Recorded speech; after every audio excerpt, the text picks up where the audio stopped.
Et pour analyser tous ces sujets, je ne suis pas seul sur ce plateau, comme d'habitude, accompagné de nos analystes maison, Tony, Antoine Dibendila. Bonjour et bienvenue. Bonjour Patrick. Merci beaucoup d'être là, comme d'habitude. Igor Biwaka, bienvenue. Merci Patrick, un réel plaisir. Un réel plaisir, effectivement, de vous recevoir aussi sur ces plateaux. On va amorcer tout de suite par le tout premier sujet annoncé dans l'entame de cette émission. Il s'agit de la construction de l'aéroport international d'Ndjili. Après des tentatives infructueuses, le gouvernement de la République démocratique du Congo a décidé de confier la construction de ce bâtisse, en tout cas, à une entreprise américaine. Il s'agit de Skidmore, Owings & Merrill. Le coût du projet estimé à 500 millions de dollars américains. Avant d'analyser tout ceci, on voit d'abord les tenants et les aboutissants et on se retrouve juste après. L'aéroport international d'Ndjili, porte d'entrée des sorties stratégiques de la République démocratique du Congo, est devenu le théâtre d'une saga des projets de réhabilitation avortés, laissant derrière lui une litanie de promesses non tenues et des questions brûlantes sur la gestion des fonds publics. Alors que l'entreprise américaine Skidmore, Owings & Merrill est la nouvelle entité chargée de cette tâche colossale, l'ombre des échecs passés plane notamment sur les aspects financiers. L'histoire des désillusions d'Ndjili remonte à l'administration de l'ancien président Joseph Kabila. En mai 2018, un projet ambitieux de modernisation visant la construction des nouveaux terminals et d'une nouvelle tour de contrôle avait été lancé en grande pompe. Les rapports de l'époque indiquaient un coût estimé à près de 355 millions de dollars américains. L'entreprise qui devait initialement exécuter ces projets était le groupement chinois China National Aero Technology International Engineering Corporation, suite à un accord de partenariat entre la RDC et la Chine. Cependant, au-delà de la pose symbolique de la première pierre par le président Kabila, les travaux n'ont jamais véritablement décollé. Les fonds alloués ou mobilisés pour ces projets, dont l'origine, prêts, fonds propres de l'État et l'utilisation précise, restent largement opaques, se sont dissipés sans qu'une infrastructure concrète ne voie le jour, laissant l'aéroport dans un état de vétusté alarmant et les questions sur la gestion des deniers publics sans réponse claire. Plus récemment, en 2023, l'entreprise turque Milvest, une filiale des Miller Holding, avait fait une proposition retentissante pour reprendre les projets. Milvest s'était engagé à investir 1,2 milliard de dollars américains dans la construction de nouvelles infrastructures aéroportuaires avec un modèle de concession pour 29 ans. La société turque avait même présenté un plan directeur des travaux. Malgré l'ampleur de l'investissement promis par Milvest, la perspective d'une modernisation sans poids sur les budgets de l'État, selon leur déclaration, cet accord n'a finalement pas été concrétisé. Les raisons de cet avortement ne sont pas entièrement publiques, mais il est probable que des désaccords sur les modalités financières, les garanties requises ou la capacité de Milvest à mobiliser un tel montant ait conduit à l'arrêt du partenariat, repoussant encore l'espoir d'une rénovation. Aujourd'hui, l'attention se tourne vers l'entreprise américaine Skidmore, Owings & Merrill, une firme de renommée mondiale connue pour ses réalisations architecturales et d'ingénierie d'envergure, parmi lesquelles le One World Trade Center à New York, la Jinmao Tower en Chine ou encore le Burj Khalifa à Dubaï.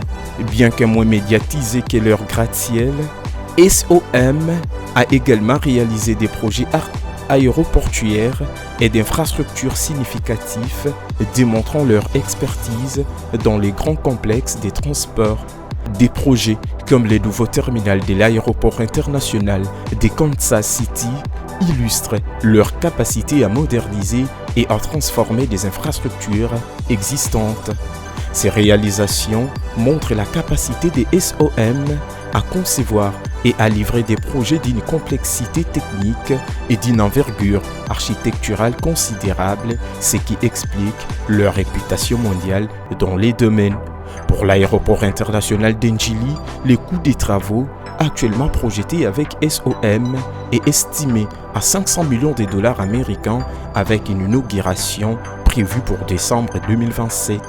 La question cruciale demeure: qu'est-ce qui garantit que cette fois-ci, cela marchera, notamment sur les plans financiers? Les précédentes tentatives ont souvent achoppé sur les déblocages intermittents ou l'insuffisance des fonds. Un plan de financement détaillé avec des conditions de déblocage strictes et vérifiables, potentiellement supervisées par des tiers ou des institutions internationales pour assurer. Le cas de l'aéroport d'Ndjili est devenu un baromètre de la capacité de la République démocratique du Congo à concrétiser ses ambitions infrastructurelles. La population congolaise, lasse des promesses non tenues et des fonds dilapidés, attend désormais des preuves tangibles de l'engagement des autorités et de leurs partenaires. Pour SOM, il ne s'agit pas seulement de construire une infrastructure, mais aussi de restaurer une confiance lourdement érodée. Bonjour Tony-Antoine Dibendila. Bonjour. Et on vient de le voir justement, la RDC qui décide donc de confier effectivement ce marché de la construction de l'aéroport d'Ndjili à une entreprise américaine reconnue pour avoir participé à des grandes réalisations à travers le monde, notamment dans le domaine aéroportuaire, Skymore, Owings and Merrill, pour être précis. On sait que cette attribution de ce marché intervient après plusieurs tentatives infructueuses. On se rappellera notamment en 2018 avec la pose de la première pierre par l'ancien président Joseph Kabila avec l'entreprise chinoise Weya International Economic and Technical Cooperative, ce qui n'a pas marché d'ailleurs, avec le montant estimé à 355 millions de dollars américains. Aujourd'hui, qu'est-ce qui nous rassure? Qu'est-ce qui rassure à la population congolaise que l'avènement, le fait que le gouvernement, la RDC, ait confié ces projets à l'entreprise américaine va enfin aboutir? Je voudrais d'abord commencer par signifier le fait que ça fait plusieurs années que la République démocratique du Congo, les autorités congolaises estiment qu'il fallait un aéroport viable. Parce que celui que nous avons aujourd'hui ne fait pas le poids. On ne peut même pas aujourd'hui les mesurer à l'aéroport qui sera bientôt disponible à Kolwezi, l'aéroport international donc. Donc je crois que les besoins est là, les besoins est présent, ça date de plusieurs années déjà. Vous l'avez si bien rappelé ici que sous Kabila, il y avait un projet d'érection d'un aéroport, d'une infrastructure aéroportuaire des qualités, des standards internationaux. Effectivement. Mais un projet où nous avons tous vu l'ancien président en pompe poser une première pierre au dépôt de la première pierre. On sait que ce projet n'a jamais vu le jour et il s'est limité qu'au dépôt de cette première pierre. Mais aujourd'hui, on savait aussi qu'il y avait déjà des tractations et il y avait déjà de l'investissement de l'entreprise Milvest. Milvest avait investi jusqu'à 15 millions de dollars pour les études de faisabilité et ainsi de suite. Et après, il y a eu les projets entrés en suspens. On rappelle que le coût global en ce qui concerne Milvest, c'était 1,2 milliard de dollars américains, une sorte de concession. Tout à fait. Et donc, les projets restaient en suspens. On savait que Milvest était prêt à financer la construction de cet aéroport, plus d'1 milliard de dollars, vous l'avez rappelé. Et l'État congolais n'allait même pas, ça c'est, je reprends M. Mildon, le DG de Milvest, l'État congolais n'allait même pas verser un seul dollar. Et donc c'est Milvest qui est allé construire, mais après exploiter cet aéroport. En 29 ans quand même. Voilà, durant une certaine période. Et donc le gouvernement allait donner des garanties pour cet investissement assez colossal. Mais ça n'a pas marché. Les vice-premiers ministres des Transports... Qu'est-ce qui a fait justement que ça ne puisse pas marcher? Justement, mais je crois que les premiers éléments de réponse, on peut les trouver dans les propos de la ministre d'État en charge des Affaires étrangères, Thérèse Kaikwamba, lors de la présentation de la maquette architecturale de cet aéroport. La toute récente d'ailleurs. Voilà, la toute récente. Je crois qu'une partie d'éléments se trouve dans son propos lorsqu'elle signifie que ces projets rentrent dans les cadres d'une coopération beaucoup plus large entre la République démocratique du Congo et les États-Unis d'Amérique. Parce qu'il faudra déjà rappeler le fait que il y a un partenariat large aujourd'hui. Oui. On sait aussi l'engagement américain en Afrique et aussi en RDC, mais aussi un aéroport international dont la capitale est une infrastructure stratégique. Effectivement. Et donc je crois que les Américains voudraient aussi se sentir à l'aise et que c'est un projet aussi important alors qu'ils veulent, eux, amener beaucoup d'investissements ici et qu'il y ait des firmes américaines qui s'occupent de ces projets. Et on sait aussi déjà dès, je crois, fin 2024, il y avait un tâtonnement. Déjà, les ministres, les DG des Milvest, ça posait problème parce que les VPM des transports, Jean-Pierre Bemba avait laissé entendre qu'il y aura en tout cas cet aéroport, mais ce ne sera pas avec Milvest. Alors que les DG des Milvest continuent à insister qu'ils sont dans les coups et on verra bien d'ici février 2025. Mais aujourd'hui, on voit que c'est la firme américaine SOM qui prend l'affaire et les garanties concernant la construction, nous allons voir, parce qu'en fait, dans les passés, il y a eu des projets comme ça.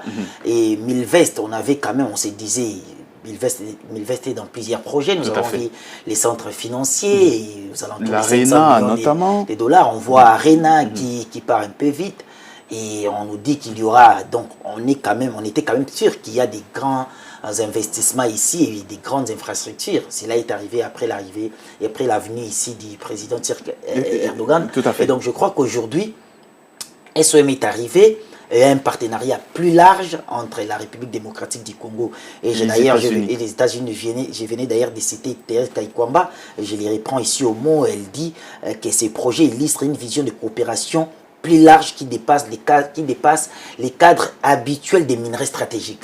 C'est-à-dire que on est là dans un partenariat assez large avec les États-Unis. Cette firme-là reprend le projet et donc espérons que la présence américaine, avec toute cette volonté démontrée ces derniers mois, qu'il y aura quand même quelque chose et que cet aéroport, enfin, on pourra l'avoir. Parce que déjà, la livraison ou la mise en service est prévue dès le premier trimestre 2028. Effectivement. Alors, Igor Biwaka, on a vu justement, Tony-Antoine Dibendira l'a dit que Milvest s'engageait à financer seul, en tout cas à hauteur d'un peu plus d'1 milliard de dollars américains, la construction de l'aéroport d'Ndjili et que le gouvernement de la RDC devait juste apporter des garanties.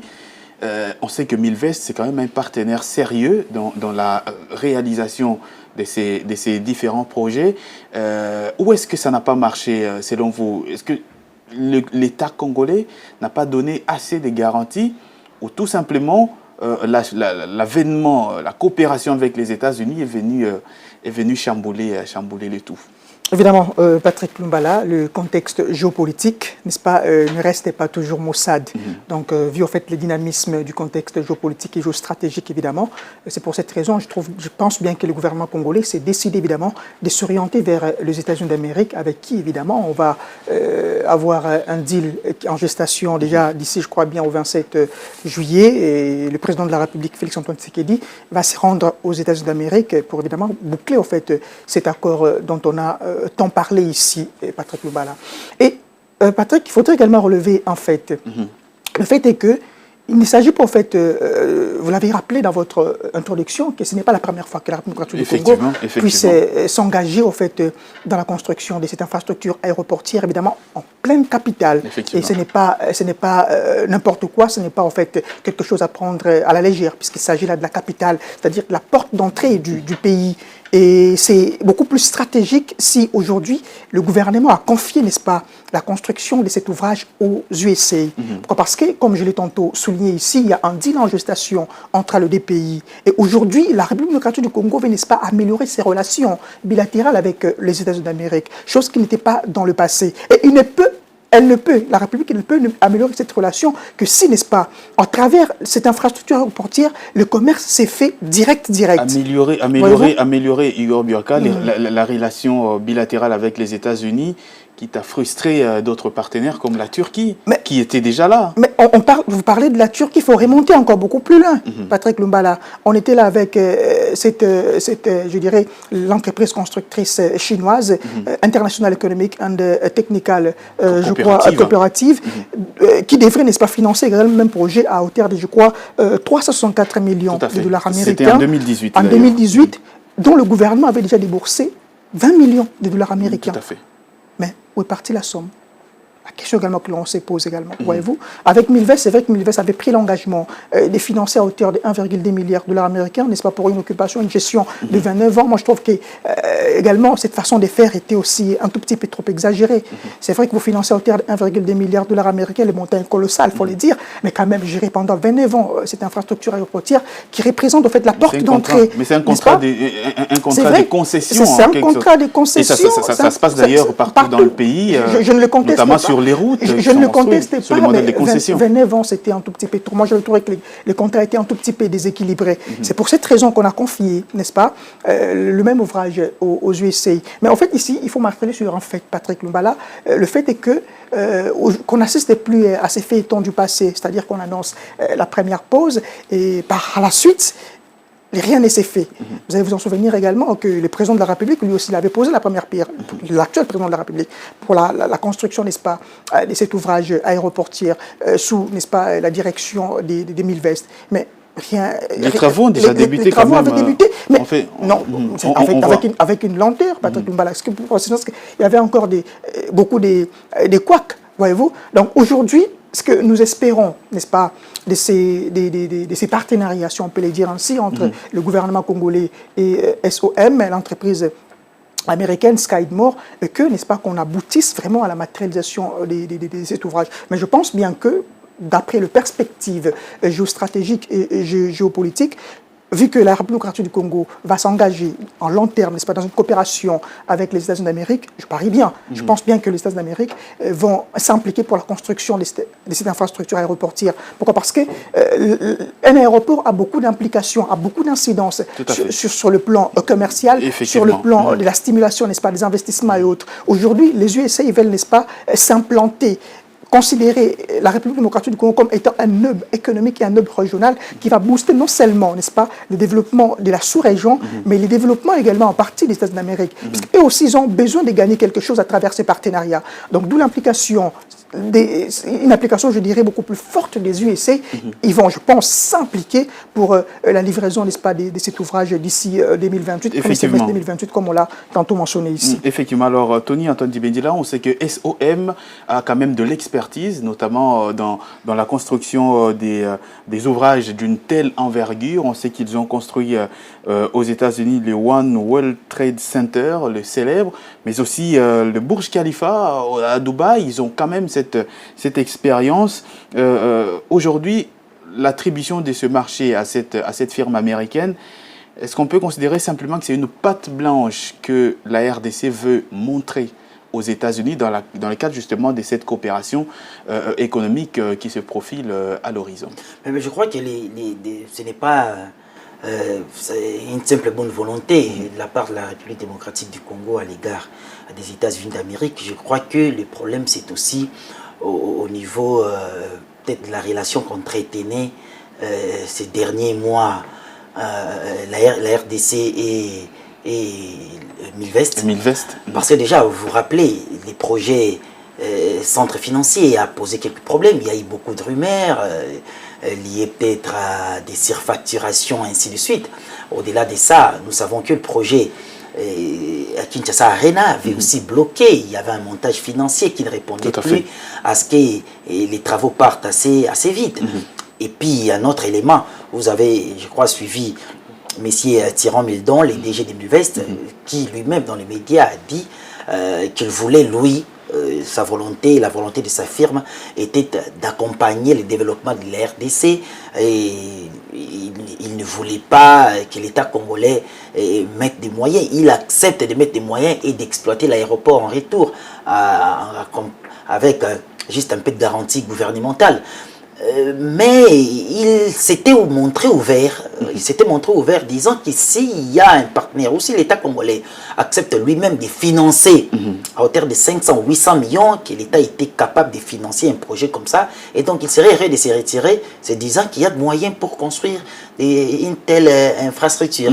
Et donc, c'est-à-dire il y avait une certaine ouverture de sa part, donc l'entreprise pouvait se désengager. Tout à fait. On sentait que son engagement était peut-être que également les contrats n'étaient pas assez équilibrés pour l'État congolais, parce qu'on estime gérer pendant autant d'années et vous n'avez pas le contrôle complet d'une infrastructure aussi stratégique.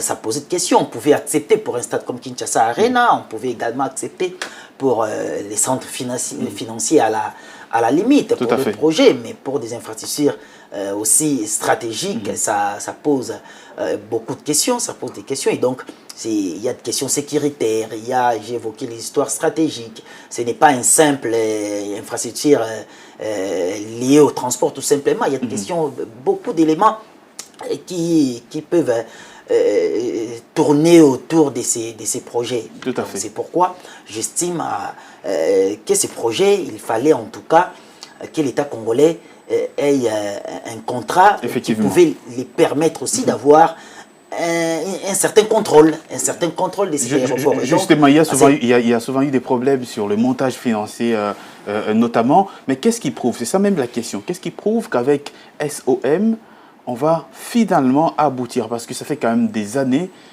près de 10 ans maintenant, que les Congolais attendent la concrétisation de cet ouvrage. Ce qui est vrai, pour l'instant, il n'y a pas encore une divulgation ou une présentation officielle du contrat qui permettra à ce que nous ayons des analyses complètes. On parle déjà des 500 millions de dollars. Voilà, ça c'est les coûts.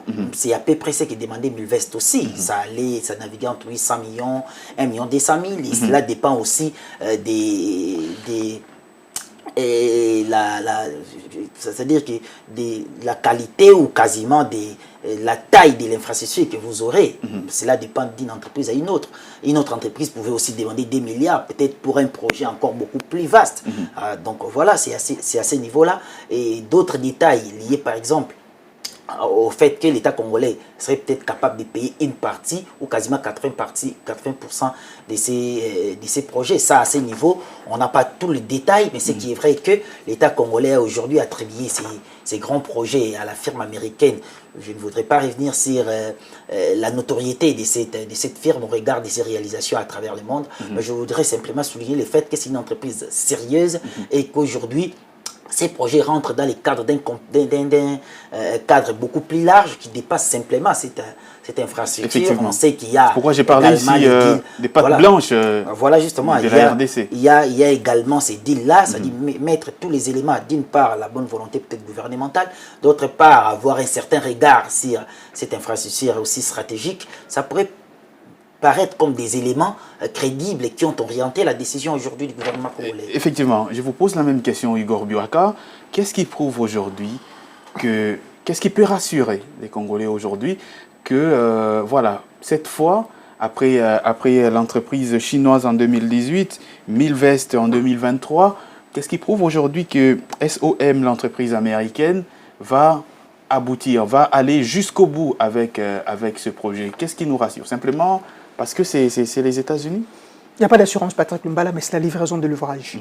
Voyez-vous? Donc, pour être beaucoup plus pragmatique, je pense bien que nous tous, en tout cas, nous estimons que nous voulons que cet ouvrage soit livré à la date convenue, c'est-à-dire au premier semestre 2028. Mais comme je l'avais tantôt déjà souligné ici, c'est vrai, il y a nécessité, il y a urgence pour les États-Unis d'Amérique, n'est-ce pas, de construire cet ouvrage aéroportuaire pour la République démocratique du Congo, premièrement d'abord, mais également pour leur intérêt personnel. Pourquoi? Parce qu'ils n'aimeraient pas, au fait, faire des randonnées, n'est-ce pas, entre USA et RDC, à travers un aéroport, un ouvrage aéroportuaire vétuste ou encore avec beaucoup plus de dangers. Non. Vous savez, les Américains, c'est un pays sérieux, voyez-vous. Et lorsqu'ils entreprennent des relations bilatérales avec X ou Y pays, ils prennent en tout cas le temps de scruter tous les détails possibles pour que ces relations bilatérales, n'est-ce pas, soient au bon bon fixe et que ces relations bilatérales aboutissent à quelque chose de mieux. Mais pour la République démocratique du Congo également, il y a nécessité, n'est-ce pas, de se procurer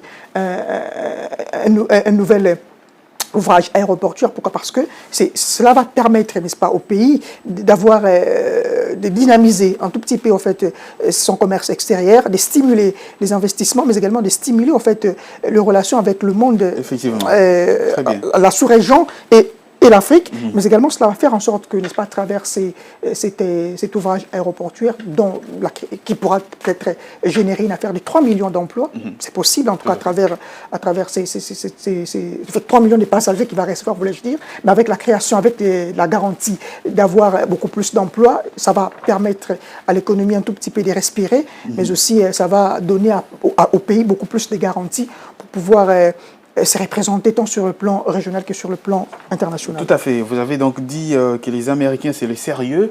Et on espère que du côté de la RDC, il y aura également du répondant. Tout dépend de l'implication, évidemment, du gouvernement. Tout à fait. Ça veut dire du sérieux également de notre part. On va refermer donc ces sujets pour ouvrir autre chose.